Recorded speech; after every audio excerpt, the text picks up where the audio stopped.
सभी देश के वासियों से यही कहना है कि आज मैं गई थी, हाई कोर्ट गई थी, मैंने जजमेंट सुना, हमें बहुत दुख हुआ। जज साहब ने जजमेंट सुनाया, मुझे बहुत दुख हुआ।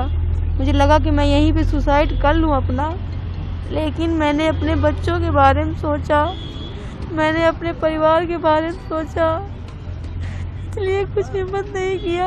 लेकिन हमारे साथ में अन्याय हुआ है। पहले मेरे चाचा की बेल खारिज हो गई, उसके बाद ऐसे रेप के आरोपी अगर बाहर आएंगे तो देश की बेटियां कैसे सुरक्षित रहेंगी। ये डाल दूंगी सोशल मीडिया में।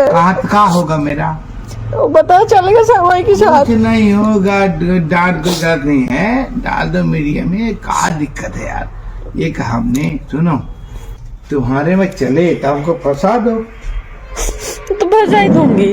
हम नहीं फंसेंगे, औकात नहीं किसी फंसा। कहा हो गया, चलो हो गया, ठीक है।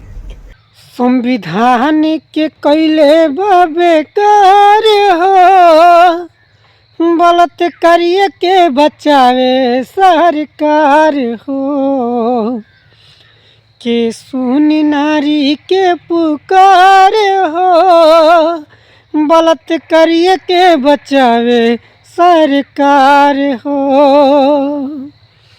संविधान के कैले बेकार हो, बलात्कारियों के बचावे सरकार हो। मरल जाले जानवर तो विष्णु ही आगे आवेले, लड़की के पढ़ावल लिखावल माटी में मिलावेले हो।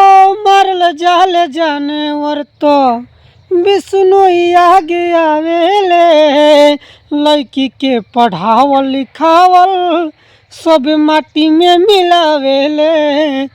मंत्री विधायक के कर गिरफ्तार हो, बलात्कारियों बचावे सरकार हो, बलात्कारियों के बचावे सरकार हो।